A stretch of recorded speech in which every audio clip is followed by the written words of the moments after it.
अब लड़की को यूज करना है तो जिसको भी तुम्हें यूज करना है उसे कमजोर रखना पड़ेगा। पैसा हम दे रहे घूमने, तुम किसी और के साथ जा रही। ये बात तुम अपने हस्बैंड से ना कह पाओगी। स्त्री को आजादी दे देंगे तो उड़ा देगी पुरुष को। सती प्रथा का हिंदुइज्म से कुछ भी लेना देना नहीं है।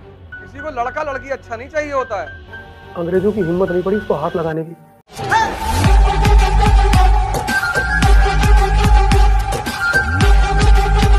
स्त्री की दशा खराब होनी शुरू, शिक्षा का अधिकार छीन लिया गया। इसीलिए तो जो मिडिल क्लास के लड़कियां हैं उनके पिता चाहते हैं कि उनकी बेटियां भारत में किसी अच्छे पद पर चली जाएं, क्योंकि इस देश में स्त्री को सम्मान ताकत से ही मिलेगा। जो दुर्गा बन के टहलेगी तलवार लेके बस उसी की पूजा होगी। ये नियम है इस देश का। तुम्हारे पिता लोगों ने जितना तुम लोगों को आजादी दे रखी है ना, वो आजादी दोबारा कोई नहीं देगा। भाई आज तुम पिताजी से कह दो मैं घूमने जा रहा हूँ दिल्ली, बहुत सारे पिताजी जाने नहीं, जाओ ठीक है बेटा घूम के आओ, कोई बात कि मेरे क्लास के दोस्त जा रहे हैं मैं जा रही हूँ।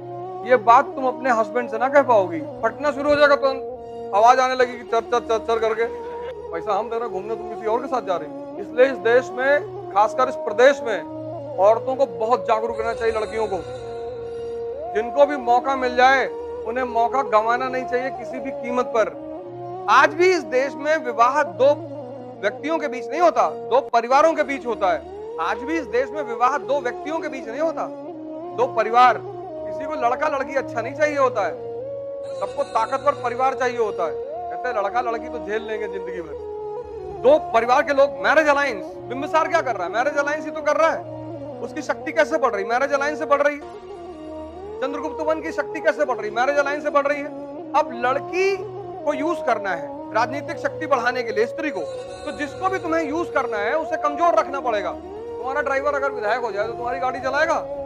चलाएगा? नहीं चलाएगा। ताकतवर को तुम यूज ही नहीं कर सकते।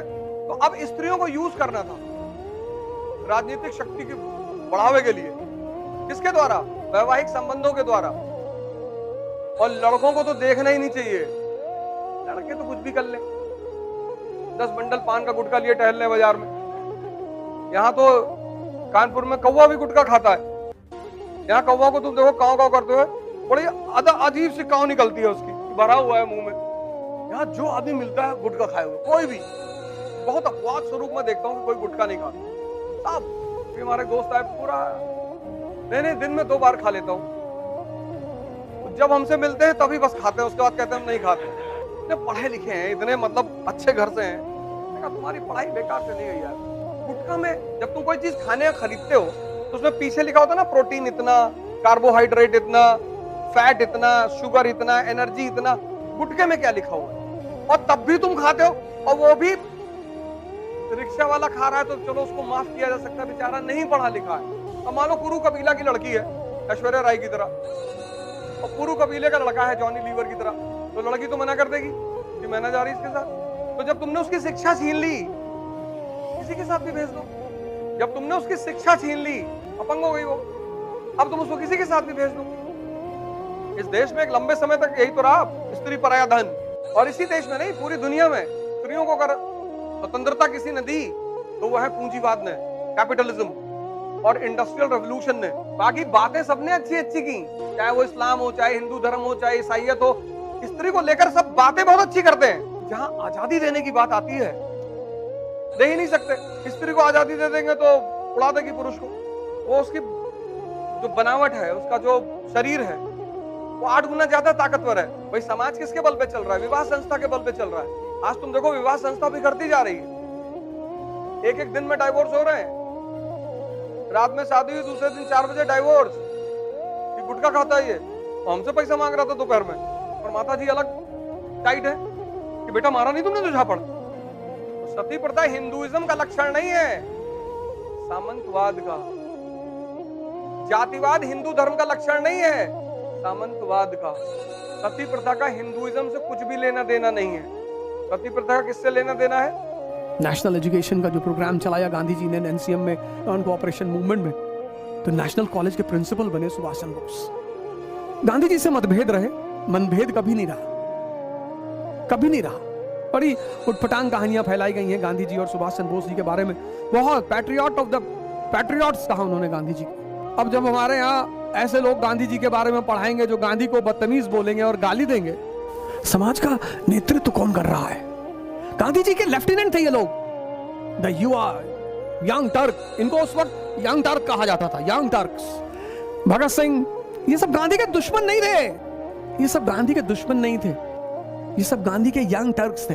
दुनिया में हर मुल्क हिंदुस्तान नहीं है सर, दुनिया का एकमात्र मुल्क है आदिम काल से लेकर आज तक जहां आजादी है। आज कितनी है ये मुझे नहीं पता, लेकिन है सर। हमारे बहुत सारे भाई बंद हैं, राजनेता हैं, विद्वान हैं, कभी भी कमेंट कर देते हैं। एक हमारे मित्र हैं, उनको अगर आपने जय श्री राम कह दिया तो कहते हैं जय श्री राम, रम, ओल्ड मॉक रम। वो सौभाग्यशाली हैं जो इस संस्कृति में पैदा हुए हैं। उधर होते ना सर, उधर समझ रहे हो ना, उधर होते तो निकाल लेते सब और जैकेट बना देते। इस आदमी के पास कौन सी कंपनी है? इसका बेटा, अपने बेटे के लिए इस आदमी ने नहीं कहा, हरिलाल इसका बेटा था, हरिलाल इसका बेटा था। कहा किसी पूंजीपति से कह दो हमको लंदन भेजने पढ़ने के लिए, उसने कहा हम ना कहेंगे। कौन सी फैक्ट्री, कौन सा मकान है, क्या है इस आदमी के पास?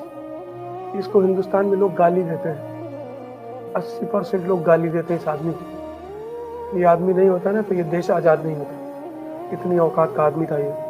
अगर ये आदमी नहीं होता ना ये देश आज़ाद नहीं होता। ये आदमी 1931 में लंदन गया राउंड टेबल कॉन्फ्रेंस अटेंड करने, ऐसे ही पूरा लंदन इकट्ठा था इस आदमी को देखने के लिए। ये देखो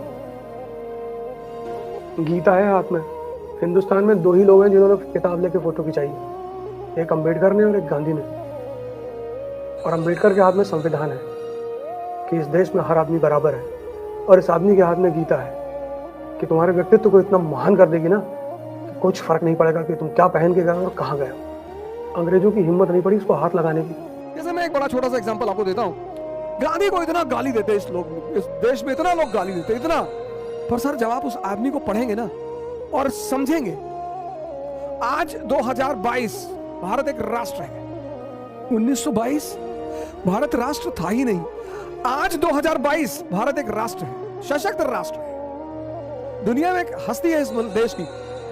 लेकिन राष्ट्र के नाम पर आज भी लोगों को इकट्ठा करना मुश्किल है। आज जाति के नाम पर लोगों को इकट्ठा करना आसान है, धर्म के नाम पर लोगों को इकट्ठा करना आसान है, क्षेत्र के नाम पर इकट्ठा करना आसान है।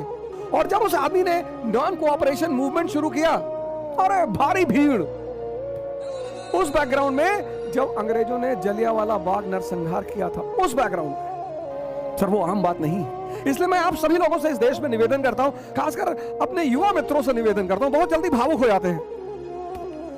व्हाट्सएप यूनिवर्सिटी से दूर रहें, फेसबुक यूनिवर्सिटी से दूर रहें, इन सब यूनिवर्सिटियों से दूर रहें। नाथूराम गोडसे को मारना ही था, जिन्ना को मार दिया होता, जिन्ना को मार देता भगवान बन जाता कंट्री में, क्योंकि जिन्ना के बाद दूसरा कोई मुस्लिम लीडर उस मूवमेंट को चलाने वाला था ही नहीं, पाकिस्तान बनता ही नहीं। और सुबह नहीं, वो भगत सिंह को गांधी जी की वजह से लटकाया गया ना, मारेंगे ना, भगत सिंह को गांधी जी की वजह से लटकाया गया।